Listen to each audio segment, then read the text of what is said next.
He's wrong. I'm not afraid of the art. I'm afraid of the person who can create it.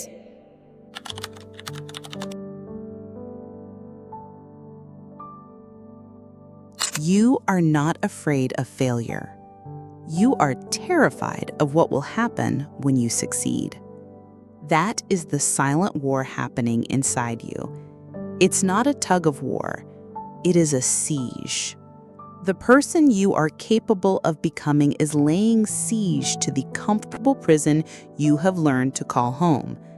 And you are fighting on the side of your own jailer. You feel it in the stillness, don't you?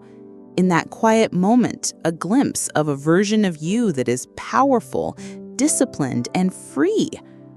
But then the fear rushes in, and a voice whispers a subtle but deadly lie. Who do you think you are? This is not a motivation video. This is a diagnosis.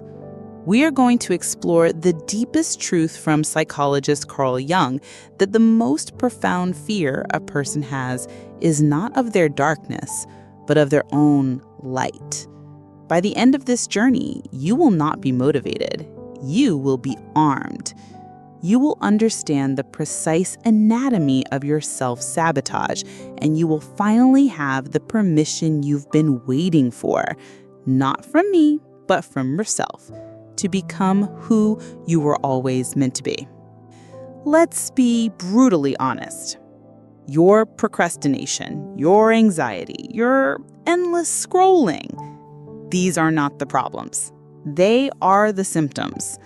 They are the frantic, desperate attempts to numb a deeper pain, the pain of unfulfilled potential. This is often called the upper limit problem. We all have an inner thermostat for how much success and happiness we're comfortable with.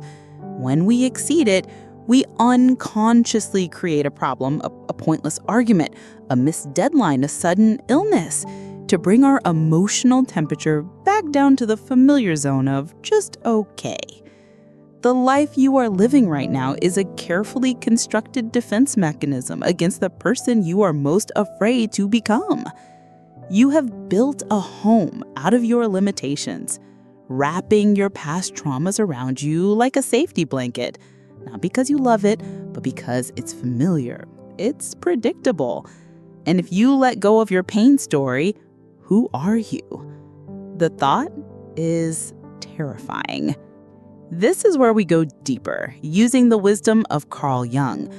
Jung taught that to be psychologically healthy, we have to understand two key parts of ourselves: the persona and the shadow.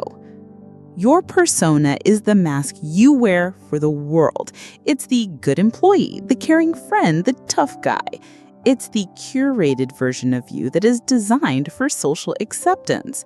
There is nothing wrong with having a persona, but danger arises when you mistake the mask for your actual face.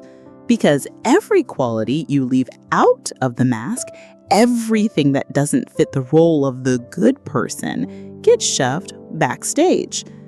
This collection of repressed parts is your shadow self. It is your ambition, your anger, your intensity, your raw power. From a young age, you were taught that these parts of you were dangerous. You were punished for shining too brightly or for speaking too forcefully. So you took these powerful parts of yourself and locked them away in the basement of your psyche. But here is Carl Jung's deepest truth. You have hidden your gold in the same chest where you have hidden your demons. Your incredible power is hidden behind your terror of being too much. Let's make this real. Pause for a second. What is one quality that always irritates you in other people? Their arrogance, their ambition, their freedom? That is a clue to the gold you've buried. Let me know in the comments what you discovered. When you begin to succeed, you threaten your persona. Your nervous system, trained for survival under that mask, sounds the alarm. It mistakes the discomfort of growth for the danger of your past. Success feels dangerous when you're not used to it. Peace feels boring if chaos is all you've ever known. Power feels terrifying if you were raised to believe you had to be small to be safe. So you sabotage. You procrastinate on the project that could change your career. You pick a fight with the person who offers you real love. You do just enough inner work to feel hopeful, but never enough to actually break the cycle. Because once you become that powerful person, there's no going back. No more hiding behind the mask. No more blaming the past. No more rehearsing your victim story to get sympathy. You will have to own your power fully, and power demands responsibility. You also fear alienating others. When you begin to change, you disrupt the unspoken social contract you have with everyone in your life. The people who benefited from your old persona will unconsciously try to force you back into that box. This is called projective identification. They will project their old image of you onto you, calling you arrogant for being confident or selfish for having boundaries, hoping you identify with the projection and shrink back down.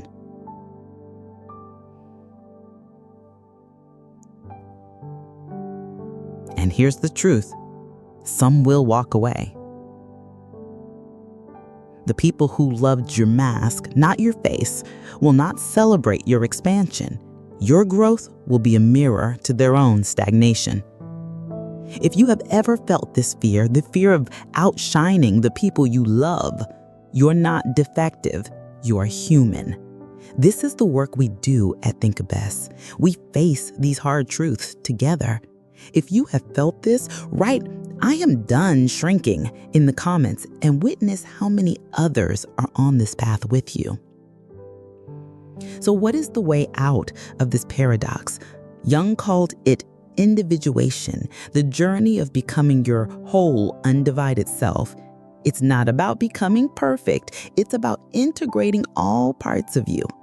This is the practical work. It's not easy, but it's real. If you are still watching, it's because a part of you is ready for it. Don't turn back now. First, practice shadow work. You cannot fight a shadow. You must turn on the light. A powerful exercise is simply to write down the answers to these questions. What am I most afraid of people thinking about me? What do I secretly desire but tell myself is wrong or selfish? Don't judge the answers, just observe them. This is you meeting the parts of yourself you've abandoned. Second, rewire your nervous system with small, courageous acts. Your body has learned that expansion equals danger. You must teach it a new lesson. Do one small thing every day that your persona would never do. Send the email you've been dreading. Set a boundary with a family member. Speak up in a meeting when you would normally stay silent. These small acts of integrity are not small at all. They are signals to your entire being that you are safe to expand. This journey, this process of individuation is not about becoming a new person. It is a homecoming. It is the sacred work of returning to the person you were before fear taught you how to build a cage. The fear you feel is not a stop sign. It is a milestone. It means you are getting close. Close to a version of yourself that doesn't play small. Close to a life that is no longer dictated by the ghost of your past. Close to the moment when your excuses finally lose their power. And when you arrive, you will realize the truth. You were never broken. You were just becoming.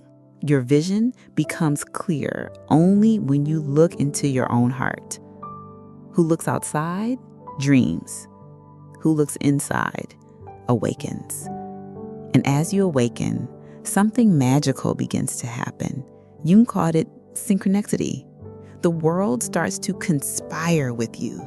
The right person calls, the perfect book falls off the shelf, an opportunity appears out of nowhere. These are not random accidents. They are the universe responding to your newfound alignment. It is the world meeting you halfway. So what now? You have a choice, not a perfect plan, but a single moment. You can continue to live in the familiar comfort of your potential, or you can take one small step into the terrifying, beautiful wilderness of your reality. Not for applause, not for approval, but for you. Because your future doesn't begin with a breakthrough. It begins with a whisper. Enough is enough. If this message stirred something inside you, your journey has already begun. Like this video, share it with someone else who is ready to awaken, and subscribe to Think Abyss for more content that speaks to the soul. And if you are ready to take that first step, leave a comment below with a single declaration. I am ready to stop hiding. Because your voice matters here. Your presence matters here. And this is just the beginning.